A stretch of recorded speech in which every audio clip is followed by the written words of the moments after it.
Hey, good morning, everyone. Some of you know that my primary job is a marketing director at a auto group, and love my job, love the people I work with, and I have a crying puppy next to me. That being said, though, I am doing some experiments to validate some products, and I do really kind of hate a lot of times these hot words that people use, and a lot of people have these acronyms and they have these trade words that we all use. And, for the past year or two, people have said AI, AI, AI. It gets very overwhelming in the different types and forms of AI there actually is.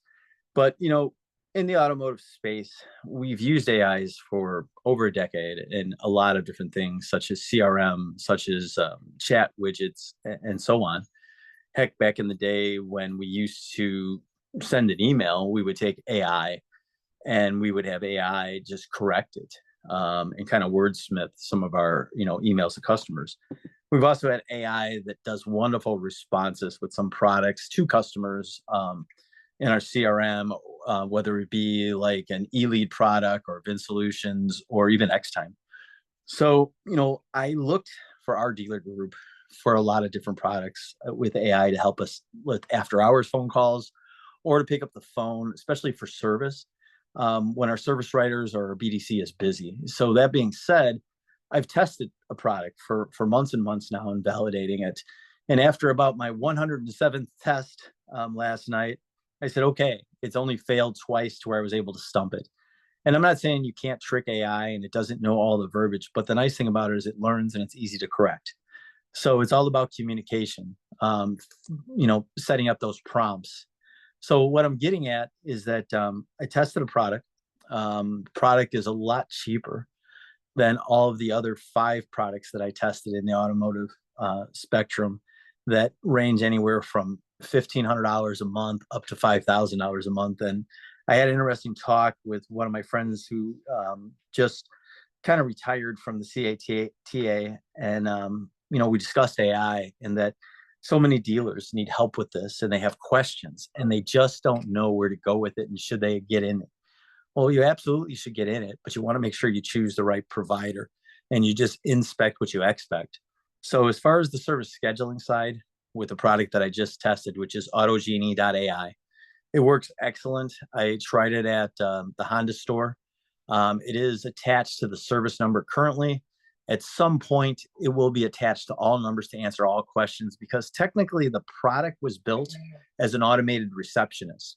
And that automated receptionist can answer sales questions. It can schedule test drives. It can book service appointments. It can give you a number for emergency roadside assistance. It can transfer you to HR. It can connect you to the finance department if you say I'm calling to see if my loan was approved. It knows where to transfer you to. So as I validate each section of the product, first I want to do sales. And then I wanted to see the conversational part and how it handles emails or phone calls, because it actually can call you and say, hey, I see you're in and that you declined a few things here in service. Did you know we have 90 days, same as cash? And based on the customer's response, it'd say, would you mind if I were to send you a link to Sunbit? So it can do a lot of things if it hasn't seen you in for service for 6 months, or it knows you have an oil change coming up, or you just had service, or get this, you have a sales appointment scheduled for tomorrow. It can call, email, and text the customer and just confirm the appointment. And it kind of validates, is that a real appointment or not? So anyway, as I learn more about the product, as I validate it more, I will get the owners and I will have a meeting at the CATA. We will broadcast and do some Q&A with different folks. And maybe I'll even go to NADA and talk about it and, speak about it with everyone. So that being said, if you have any questions, hit me up and we'll discuss it some more.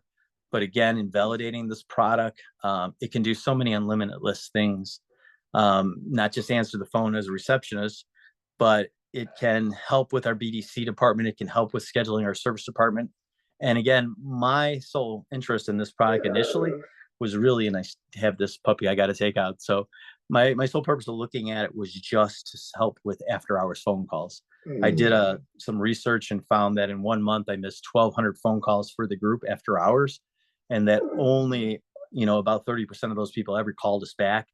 And not a lot of those people left a message, and we weren't calling those people back. They were just missed calls from the night before that nobody was really looking at in interactive tell or call review. So that being said, have a wonderful day, and I'll keep you posted on the wonderful things that AI can do for us at the car dealership.